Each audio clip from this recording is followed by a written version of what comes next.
कहीं ना कहीं दिखाई पड़ता है कि निश्चित तौर से किस प्रकार से जो काम का एक बिगड़ा उठाया गया था, वो बिगड़ा कहीं ना कहीं जमीन पर उतरता दिखाई पड़ रहा है। और ये खूबसूरत छटाएं इस बात की साफ तौर से द्योतक हैं, इस बात को इंगित करती हैं कि जो विकास की एक परिकल्पना की गई थी, जो पहले कागजों पर उकेरी गई थी, आज वो जमीन पे साफ तौर पे दिखाई पड़ती है। और जब वो कोई काम जमीन पे होता है तो एक भाव चेहरे पे दिखाई पड़ता है कि हाँ, एक संतोष का भाव कि जो मैंने सोचा था उसमें से काफी कुछ काम यहाँ पे होता दिखाई पड़ रहा है। तो निश्चित तौर से ये अपने आप में उस क्षण की एक तरीके से तस्वीरें हैं जहां पर इन तमाम विकास कार्यों को अमली जामा पहनाया गया। और आज वो घाट जो पहले कभी बहुत ज्यादा खराब स्थिति में हुआ करते थे, आज उनको सुंदर बनाया गया है। वो एक तरीके से लोगों के सुविधाओं के अनुरूप उनको ढाला गया है।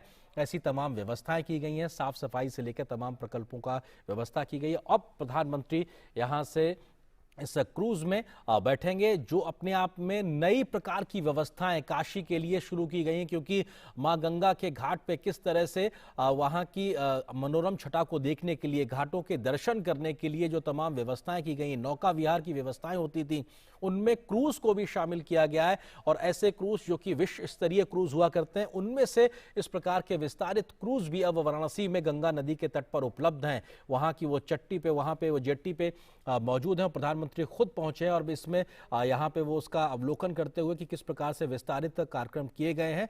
और ये अपने आप में माइन्यूटली हर चीज को बहुत बारीकी से समझना कि जो हमने खाका खींचा था विकास का, जो लोगों को सुविधा हो सके, जो आसानी हो सके, जो व्यवस्थाएं तैयार करने की बात थी, क्या वो सच में उसी रूप में निकल के आई है, क्या वो उसी रूप में स्थापित हुई है। और ये प्रधानमंत्री निश्चित तौर से उस तमाम चीजों की जानकारी हासिल करते हुए और काशी की जो एक विस्तारित जो दिव्यता भव्यता है वो साफ तौर पे दिखाई पड़ रही है।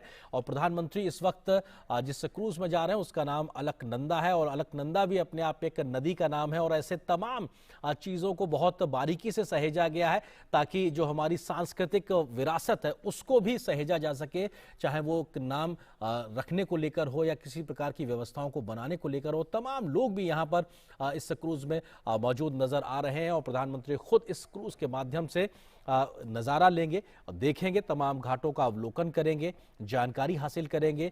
ये इस बात का वो निरीक्षण भी करेंगे कि जो एक परिकल्पना ली गई थी एक विस्तारित कार्यक्रम को लेने के लिए, क्या वो सच में उस तरीके से मूर्त रूप में हो पा रही। क्योंकि जो पहले फेज का काम है वो अगर कंप्लीट हुआ है तो क्या वो सच में पूरी तरीके से पूरा हो गया है या अभी उसमें कुछ और काम बाकी है। इस प्रकार की तमाम जो बारीक से बारीक जानकारी है वो भी प्रधानमंत्री हासिल करते हैं। और इस वक्त जो क्रूज का जो ऊपर का जो तल है वहां पर प्रधानमंत्री मौजूद हैं और अपने आप में प्रधानमंत्री के साथ में उत्तर प्रदेश के मुख्यमंत्री योगी आदित्यनाथ का वहां मौजूद होना और तमाम जानकारियों के बारे में विस्तार से जानकारी हासिल करना और निरीक्षण करना, समझना कि आखिर और इसमें क्या विकास के नए आयामों को जोड़ा जा सकता है। क्योंकि अब जो एक कोशिश की गई है वो कोशिश ये है कि जो काशी को क्योटो बनाने की जो बात थी, यानी चाहे वो स्वच्छता का मामला हो, चाहे एक वैश्विक नगरी बनाने की बात हो, वैश्विक सुविधाओं के साथ जोड़ने की बात हो, या विश्व स्तरीय जो एक आयाम होते हैं, जो विश्व स्तरीय सुविधाएं होती हैं किसी बड़े शहर में, मेट्रो शहर में, वैसी व्यवस्थाएं यहां पर हो। लेकिन मूल आधार जो है काशी का, जो शिव की नगरी है, बाबा विश्वनाथ की जो नगरी है, उसकी जो मूल भावना है उसको कहीं ना कहीं सहेजा जाए, संरक्षित रखा जाए। उस भावना से जरा सा भी, तनिक सा भी छेड़छाड़ नहीं, तो निश्चित तौर से इस प्रकार की जो इस भावना के साथ में आगे बढ़ते हुए विकास की एक नई लकीर खींची जा रही है, उसको जमीन पे उतारने के लिए आज का दिन ऐतिहासिक, आज का दिन बड़ा है, बेहद महत्वपूर्ण है। और ये खिड़किया घाट वाराणसी की तस्वीरें निश्चित तौर से तमाम जो धर्माचार्य हैं, जो काशी को दशकों से, सदियों से जानते हैं, समझते हैं, जो इतिहासकार हैं, वो इस बात को कहने से जरा भी संकोच नहीं कर रहे हैं कि अहिल्याबाई होलकर ने जब जीर्णोद्धार 17वीं शताब्दी में किया था वो एक बड़ा पड़ाव था काशी के लिए। उसके बाद से लेकर एक जो विस्तारित करने को लेकर, उसकी दिव्यता और भव्यता को पुनर्स्थापित करने को लेकर जो काम अभी तक किसी ने किया है, खासतौर से अगर आजादी के बाद से समय की बात की जाए तो वो प्रधानमंत्री नरेंद्र मोदी ने किया। क्योंकि एक अपेक्षा का जो एक उम्मीद थी काशी को अपने विकास को लेकर, वो शायद नहीं हो पाई। और ये अपने आप में बताता है किस प्रकार से तमाम चीजें इस तरह से रही हैं कि एक उपेक्षा का शिकार रही है काशी, चाहे वो आध्यात्मिक तौर पे हो, विकास के तौर पर हो, मूलभूत सुविधाओं के तौर पर हो, सुंदरीकरण के तौर पे हो, इन तमाम चीजों में कहीं ना कहीं उपेक्षा का शिकार रही थी। लेकिन काशी के सांसद बनने के बाद प्रधानमंत्री मोदी ने जो बीड़ा उठाया, उसके बाद से नए प्रकार की व्यवस्थाएं अब साफ तौर पे दिखाई देती हैं। कोई नहीं सोचता था मल्टी मॉडल ट्रांसपोर्ट सिस्टम यहां दिखाई पड़ेगा, सड़कों से जुड़ा हुआ है, रेलवे कनेक्टिविटी है, एयर कनेक्टिविटी, और अब आप ये देखिए किस प्रकार से जल के माध्यम से भी जो वाटरवेज कनेक्टिविटी है, और ये एम्बुलेंस, ये वाटर एम्बुलेंस, ये प्रधानमंत्री के माध्यम से ये शुरू किया गया था। और ये इसलिए भी बहुत महत्वपूर्ण है क्योंकि हम जानते हैं कि वाराणसी, काशी की अगर बात की जाए तो बहुत सी तंग गलियां हैं, बहुत संकुचित गलियां हैं, छोटी गलियां हैं। अगर कोई आकस्मिक स्थिति आती है, किसी व्यक्ति के लिए कोई मेडिकल इमरजेंसी होती है, तो उन गलियों के माध्यम से मुख्य सड़क और सड़क के माध्यम से अस्पताल तक पहुंचना बड़ा मुश्किल होता है। लेकिन बावजूद उसके इस प्रकार की व्यवस्थाएं की गई कि अगर कोई व्यक्ति इस प्रकार से स्थिति में है तो वो वाटर एम्बुलेंस के माध्यम से अस्पताल तक पहुंच सकता है। ये सोच भी बताता है कि किस प्रकार की एक सोच है, विजन है, दूरगामी विजन है कि हर वो व्यवस्था यहां पे लाके रखी जाए जिसके माध्यम से हर एक काशीवासी को उसकी हर एक मुमकिन चीज मिल सके। जब मेडिकल इमरजेंसी होती है तो एक एक मिनट भारी होता है, एक एक सेकंड भारी होता है, और ऐसे में वाटर एम्बुलेंस की व्यवस्था को वहां पे लागू कर देना ये बताता है किस प्रकार की सोच के साथ में प्रधानमंत्री वहां जमीन पे काम कर रहे हैं। Waterways, Airways, rail connectivity, road connectivity, multi modal transport hub के माध्यम से अब वाराणसी से वहां से व्यापार भी होता है जलमार्ग के माध्यम से, जो एक विरासत के तौर पे रहा था, जो पहचान कहीं खो गई थी। लेकिन मां गंगा के धाराओं के बीच से जो व्यापार कभी एक इतिहास की पन्नों में लिखा हुआ था, उसको फिर से स्थापित किया है प्रधानमंत्री मोदी ने। और मल्टी मॉडल ट्रांसपोर्ट हब को विकसित करने में जो उन्होंने काम किया है, अब जो पानी के जहाज हैं जिनसे माल ढुलाई होती है बड़ी संख्या में, वो भी अब वाराणसी में आके उतरते हैं। वहां से बनारस का जो सामान है वो अन्य अन्य जगहों पर, शहरों में, मुल्कों में जाता है पानी के इस जलमार्ग के माध्यम से, मां गंगा नदी के माध्यम से। और साथ ही साथ एयर कनेक्टिविटी से तो जुड़ा ही हुआ है, रेल कनेक्टिविटी से जुड़ा हुआ है, रोड कनेक्टिविटी को भी और बेहतर किया गया है। तो ये बताता है किस प्रकार की सोच के साथ में विश्व स्तर की सुविधाओं को, जो काशी से क्योटो तक की जो बात थी, जापान की एक अपने आप में बड़ी एक शहर क्योटो जिसके का दौरा भी प्रधानमंत्री ने किया था, उसकी तर्ज पर विकसित करने की जो बात थी, हमने देखा था वो तस्वीरें भी जब जापान के उस वक्त के प्रधानमंत्री शिंजो आबे ने यहाँ की गंगा आरती में शिरकत की थी, तो उस वक्त भी इस बात की बहुत चर्चा थी कि क्या ये महज एक अपने आप में कह देने वाली बात है कि क्या हम इस काशी को क्योटो बना पाएंगे। लेकिन आज जब हम उसको इस प्रकार से विस्तारित होते देखते हैं, तब समझ में आता है कि जो बात उस वक्त सिर्फ शब्दों तक सीमित थी, आज वो जमीन पे हकीकत के रूप में दिखाई पड़ रही है।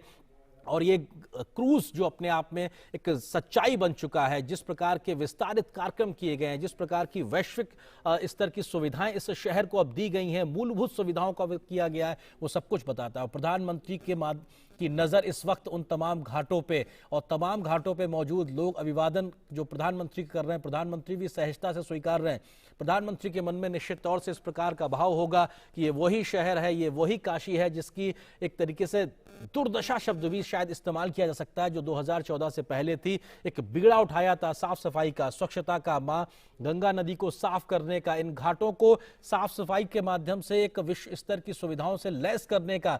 इन जगहों पर लोग आए तो उनको एक अच्छा अनुभव प्राप्त हो, श्रद्धालुओं के मन में इस प्रकार का भाव आए कि वो जिस जगह गए थे खुशी की अपनी यादों को लेकर जाएं। ऐसी तमाम बातों को कैसे किया जाए, वक्त लगा, थोड़ा वक्त लगा, लेकिन उसके बावजूद भी उन तमाम चीजों को जमीन पे लाया गया। हजारों की संख्या में घाटों पे जो बनारस के लोग हैं वो पहुंचे हैं प्रधानमंत्री का अभिवादन करने के लिए, और प्रधानमंत्री सहजता से उनके अभिवादन को स्वीकार करते हुए प्रधानमंत्री के चेहरे पर एक संतोष का भाव, एक हल्की सी मुस्कान दिखाई पड़ती है। ये शायद इस भाव का परिलक्षित करता है कि उनके मन में संतोष होगा कि उन्होंने जो काम का बीड़ा उठाया था वो काफी हद तक दिखाई पड़ा, समागम के रूप में दिखाई देते हैं। इसलिए कहा जाता है कि नारायण ने भगवान शिव की इतनी बड़ी आराधना की, इतनी ऊंची आराधना की कि भगवान शिव द्रवीभूत हो गए, और वही ब्रह्म द्रव काशी खंड के रूप में उद्भूत हो गया। ये एक ऐसा भूखंड है जो भूभाग पर स्थित होकर के भी इस भू से पृथक है। इसलिए यहां पर शरीर छोड़ने पर ब्रह्म या फिर यम की यातना चलती नहीं, नियम भंग हो जाते हैं ब्रह्मांड के, और इस पृथ्वी से अलग इस क्षेत्र का महत्व इसलिए बढ़ जाता है क्योंकि आपको याद होगा महाराजा हरिश्चंद्र की कथा, जब उन्होंने अपनी सारी पृथ्वी को दान कर दिया, उन्हें यह नहीं समझ में आया कि अब मैं अपने आप को बेचने के लिए किस क्षेत्र का वर्ण करूं। उन्होंने काशी को चुना। काशी में उन्होंने अपने आप को बेचने की जो प्रक्रिया की, इसी तथ्य को हृदयंगम करके कि ये काशी उस धरती से अलग है जिस धरती का एक छत्र में राज्य करता हूं, और उसको तो मैंने दान में दे दिया है। स्वयं राजा हरिश्चंद्र ने यहां पर महाश्मशान में आकर के अपने आप को दान किया और इतिहास में अमर हो गए। ये जो ब्रह्मद्रव है, सिर्फ काशी खंड ही नहीं, यहां एक और कथा के रूप में आप दूसरा ब्रह्मद्रव जिसका दर्शन कर रहे हैं, मां गंगा स्वयं ब्रह्मद्रव हैं। इसलिए क्योंकि काशी खंड में तो आपने देखा कि भगवान नारायण ने आराधना की भगवान शिव की, और गंगा के रूप में यह कहा जाता है, गर्ग संहिता में यह कहा गया है कि भगवान श्री नारद जी के संगीत से अभिभूत होकर के जो नारायण है वो ब्रह्मद्रव बन गए, और वही ब्रह्मद्रव गंगा है। काशी कितनी धन्य है कि यहां पर दो ब्रह्मद्रव्यों का सम्मिलन होता है। और जिस तरह से भैया सुनी ने बताया कि यहां पर गंगा मां उत्तराभिमुख हो जाती हैं, जिस हिमालय से वो निकलती हैं उसी हिमालय की ओर अपना मुख करती हैं, अपनी पिता की ओर अपना मुख करती हैं। इसलिए वो यहां पर मुदिता हो जाती हैं, प्रसन्न वदना हो जाती हैं, प्रसन्न मुख हो जाती हैं। स्वयं अपने पति, अपने स्वामी की ओर देखती हुई, भगवान विश्वनाथ की ओर देखती हुई, अपने पिता की ओर, उत्तर की ओर जब देखती हैं, तो मां गंगा का स्वरूप यहां पर पूरे ब्रह्मांड से अलग हो जाता है। प्रयागराज, तीर्थराज प्रयागराज की महिमा से भी काशी की महिमा इसीलिए अधिक हो जाती है कि मां गंगा, मां यमुना, मां सरस्वती प्रयाग तीर्थ का स्पर्श करके विंध्याचल धाम से होती हुई जब यहां काशी में प्रवेश करती हैं, तो उनका स्वरूप भगवान विश्वनाथ के सानिध्य में, स्वयं नारायण के रूप भगवान हिमालय की ओर उत्तराभिमुख होते हुए मां एक अलग रूप में आती हैं नजर, जहां पर सबको धन्य बनाती हैं, सब पर करुणा करती हैं, सब पर कृपा करती हैं। और वही अद्भुत, अकल्पनीय वो दृश्य ब्रह्मद्रव आपके समक्ष, जो स्वयं नारायण का रूप है, स्वयं निराकार ब्रह्म निराकार हो जाता है, द्रव का रूप ले लेता है, मां गंगा का रूप ले लेता है, वो स्पष्ट आपके सामने आपके समक्ष नजर आ रहा है। ये हमारा आप सबका सौभाग्य है कि दूरदर्शन परिवार के इस छोटे से प्रयास से आप वो दर्शन कर पा रहे हैं जो अपने आप में एक इतिहास है, अपने आप में भव्य है, नव्य है। Honorable Prime Minister of India, Mr. Narendra Modi, along with the Chief Minister of Uttar Pradesh, Mr. Yogi Adityanath, is sailing to reach the holy shrine of Lord Shiva.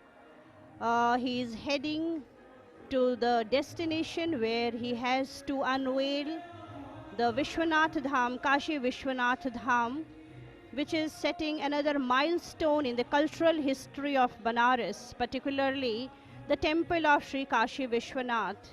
The glory of the Kashi Vishwanath is known to all since time immemorial. And we also know that the temple was targeted by the invaders from time to time, which forbade its proper structural existence until 1780, when the Queen Ahilyabai Holkar of Indore established it in the present form, and Maharaja Ranjit Singh established it with a gold coating in the year 1835. It would not be an exaggeration to say that after a long time, such a massive transformation is done of the temple area. The present effort not only facilitates a clear view of the temple, but also links the Kashi Vishwanath temple to the famous Lalita Ghat and Manikarnika Ghat, which is a Shakti Peeth too. It is expected to boost the overall economy of the city as well, besides promoting religious and spiritual tourism in India. आज स्वप्न के साकार होने का दिन है। भारत भारतीयता के ध्वजवाहक, सनातन संस्कृति के संवाहक रूप में प्रधानमंत्री नरेंद्र मोदी इस समय मां गंगा की गोद में अलकनंदा के जरिए इस समय बाबा धाम की तरफ आ रहे हैं।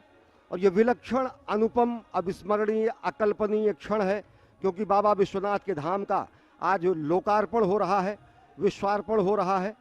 और सबसे बड़ी बात कि काशी की अनेक विभूतियां, काशी का विशाल गौरव, काशी की गरिमा, काशी की महिमा, काशी की मूल आत्मा, काशी के मूल आध्यात्मिक स्वरूप को सजोकर ये पूरा का पूरा बाबा विश्वनाथ धाम का पुनर्विस्तार और पुनर्विकास किया गया है, जिससे कि काशी के मूल रूप को सजोकर काशी की आध्यात्मिकता को बनाते हुए इसकी काया को, आत्मा को नहीं, काया को, कलेवर को आधुनिक रूप दिया जा सके, नवीन स्वरूप दिया जा सके, अद्यतन बनाया जा सके। पुरातनता के साथ अद्यनता का जो ये संगम है, आध्यात्म के साथ जो आधुनिकता का ये संगम है, जो यहाँ पर विकास की गंगा के साथ अलकनंदा और माँ गंगा का संगम है, ये अद्भुत है, विलक्षण है। और ये गंगा की लहरों पर आज इतिहास लिखा जा रहा है। ये विहंगम दृश्य आप देख रहे हैं कि किस तरीके से सर्वोच्च काशी में, सर्वोपरि काशी में, सबसे विशिष्ट काशी में आज विलक्षण और विशिष्टतम दिन है, जब बाबा के धाम के लिए ही किए गए पुनर्विकास और पुनर्निर्माण के काम का लोकार्पण हो रहा है। विभूतियों का ये शहर है, विभूतियों और महात्माओं का ये शहर है। और आज इस शहर में, इस नगर में, इस आदि नगर में आदि योगी को कार्यांजलि दी जा रही है। Here is the aerial view of the city, and we can see how beautiful, how magnificent it looks. A moment back we had the view of the Ghats, which is a testimony of the history which the city has witnessed. See, here is the aerial view of the Dham. The grandeur, the magnificence is visible. You can also see a huge gathering of the dignitaries from various parts of the nation. It is also visible here, the temple, the Vishwanath, Baba Vishwanath Dham. And it's my privilege and pleasure to share here that numerous saints from Ujjain, Ayodhya, and various corners of the country have assembled here to witness this phenomenal day. We can see the cheer expressed by the people on the Ghat with the acclamation of Har Har Mahadev. This is how the day begins in Kashi, the day ends in Kashi, and it is rightly said that Shiv pervades everywhere here, in every stone, every corner, every particle of Kashi. विशिष्टतम दिन है। भूताधिपम भुजंग भूषण भूषितांगम व्याघ्रा जिनांबर धरम जटिल त्रिनेत्रम पाशांकुशा भयवरप्रद शूलपाणिम वाराणसी पुरपतिम भज विश्वनाथम। माँ गंगा की गोद से होते हुए, माँ गंगा का सानिध्य प्राप्त करते हुए, लालित्य प्राप्त करते हुए, अवगाहन करते हुए इस समय प्रधानमंत्री नरेंद्र मोदी बाबा धाम की तरफ अग्रसर हैं। बाबा का ये धाम इसलिए भी विशिष्ट है कि पूरी संकल्पना प्रधानमंत्री ने इसकी तैयार की। अनेक चुनौतियों के बीच, पिछले 2 वर्षों की कोविड की चुनौतियों के बीच काशी ने ये बता दिया कि काशी कभी सोती नहीं है, काशी कभी रुकती नहीं है, काशी का निर्माण हमेशा चलता रहता है। काशी अनवरत है, शाश्वत है, और उसी अनवरत शाश्वत साधना प्रक्रिया के पूर्णाहुति का आज दिन है, जब बाबा विश्वनाथ के धाम का लोकार्पण करने के लिए प्रधानमंत्री बाबा धाम पहुंच रहे हैं। स्पष्ट रूप से देख सकते हैं कि किस तरीके से जन समुदाय उमड़ पड़ा है समूचे घाट पर प्रधानमंत्री और अपने प्रिय प्रतिनिधि जन नायक महानायक का स्वागत करने के लिए, और जनता के अभिवादन को स्वीकार कर रहे हैं प्रधानमंत्री नरेंद्र मोदी, और साथ ही साथ जनता जनार्दन को प्रणाम भी कर रहे हैं। बाबा विश्वनाथ के धाम पधारने पर बाबा विश्वनाथ को भी प्रणाम कर रहे हैं, और समूचे 130 करोड़ देशवासियों की तरफ से आज ये कार्यांजलि देने जा रहे हैं। समूचे विश्व को, पूरे विश्व को इस महोत्सव में शामिल होने का अवसर मिला है कि जब विश्व के नियंता त्रिपुरारी भगवान शंकर, भगवान जो कि यहाँ पर माता अन्नपूर्णा के साथ साक्षात विद्यमान है, जो कि विशिष्ट ज्योतिर्लिंगों में से एक है, उनके दिव्य धाम का, नव्य धाम का लोकार्पण हो रहा है। काशी की विशिष्टता यह है कि ये केवल अकेला ऐसा ज्योतिर्लिंग है जहाँ पर वाम भाग में माता पार्वती भी माता अन्नपूर्णा के रूप में विद्यमान है। और अब से कुछ ही दिनों पहले भगवान शंकर के गंगा से मिलन का आज तो दिन है ही, साथ ही साथ कनाडा से आई माता अन्नपूर्णा की मूर्ति को भी इसी परिसर में स्थापित किया गया है। तो आज का दिन इसलिए भी विशिष्ट है कि भगवान शंकर की जटाओं से निकली हुई गंगा जब गंगा सागर तक की यात्रा करती हैं तो यहीं पर वो बाबा के चरण पखारने के लिए उत्तरगामिनी होती हैं और उन अवरोधों को हटाकर आज माँ गंगा और बाबा विश्वनाथ का मिलन कराया संभव हो सका है। और यह भगीरथ कार्य था। जिस तरीके से भगीरथ प्रयत्न के बाद माता गंगा का पृथ्वी पर अवतरण हुआ, शिव की जटाओं से एक बूंद गिरने के लिए शस्य श्यामला भारतवर्ष को बनाती हुई, वो सांस्कृतिक रेखा खींचती हुई, आध्यात्मिक रेखा खींचती हुई वो समूचे भारत को बनाती हैं। उन अवरोधों को आज समाप्त किया गया है और सांस्कृतिक संचेतना के नए युग का आज सूत्रपात हो रहा है। सांस्कृतिक पुनर्जागरण के नया वैश्विक इतिहास आज लिखा जा रहा है और स्वप्नद्रष्टा नरेंद्र मोदी का स्वप्न साकार हो रहा है। दिव्य भारत, भव्य भारत, एक भारत, श्रेष्ठ भारत, अंततः जगत गुरु भारत की संकल्पना में ये छोटा सा आयाम है। बिल्कुल सही कहा आपने। और इस छोटी सी यात्रा में गति भी दिखती है, शक्ति भी दिखती है और अनायास ही सरकार की गति शक्ति की जो परियोजना है उसकी याद आ जाती है, जिसमें भारत में बुनियादी ढांचे के नवनिर्माण के रूप में एक नए कार्यक्रम की शुरुआत की गई है। इस छोटी सी यात्रा में आपने उस गति और उस शक्ति की एक छोटी सी झलक ज़रूर देखी होगी, क्योंकि देश का पहला वाटरवेज भी काशी से ही निकलता है, हल्दिया तक जाता है। बनारस के घाटों को कौन नहीं जानता है। एक ऐसे ही घाट ललिता घाट पर इस वक्त प्रधानमंत्री पहुंच चुके हैं। भव्य स्वागत की तैयारी है। सैकड़ों की संख्या में ढोल, मृदंग, डमरू लेकर के यहाँ के जो स्थानीय निवासी हैं अपने जननायक के स्वागत की तैयारी कर रहे हैं। बहुत से संत हैं जो यहाँ पर प्रतीक्षा में हैं इस ऐतिहासिक क्षण के, जब बाबा विश्वनाथ धाम के नवनिर्मित स्वरूप का लोकार्पण भारत के यशस्वी प्रधानमंत्री के हाथों किया जाएगा। सारी तैयारियों का जायजा, जितने भी प्रश्न हैं उनके उत्तर पाने की कोशिश लगातार प्रधानमंत्री के मन में रहती है। जो परिकल्पना, जो संकल्पना खींची गई थी वो कहां तक उतर पाई, परेशानियां कहां आईं, कुछ काम अटके क्यों रह गए, जहां पूरा हुआ वहां पर और भव्य कैसे बनाया जाए और दिव्य कैसे बनाया जाए, ये सुझाव, ये विचार, ये विमर्श, ये लगातार उच्च स्तर पर जो समीक्षा है वो हमें देखने को मिलती है। और इस वक्त आप जो दृश्य देख रहे हैं राजघाट से ललिता घाट, तमाम ऐसे घाट हैं जिनका पुनरुद्धार किया गया है, पुनर्निर्माण किया गया है, उनको संरक्षित करने का एक प्रयास किया गया है। और इस काशी में तो कहते हैं कि आप एक छोटा सा कार्य करते हैं तो उसका जो फल है वो करोड़ों गुना हो जाता है। आप देखिए कि इन सांस्कृतिक धरोहरों को फिर से सहेजने का कार्य जो मौजूदा सरकार ने किया है, करीब 800 करोड़ रुपए की लागत से इस विश्वनाथ धाम के पुनर्निर्माण का जो कार्य किया गया है, उसका अक्षय पुण्य 135 करोड़ भारतीयों के हिस्से में ही जाता है। और हमेशा से देखा गया है कि प्रधानमंत्री कभी भी निर्माण का यश लेते नहीं, अपने कार्य का यश लेते नहीं, संपूर्ण भारत को ही वो यश, वो सम्मान, सब कुछ समर्पित कर देते हैं।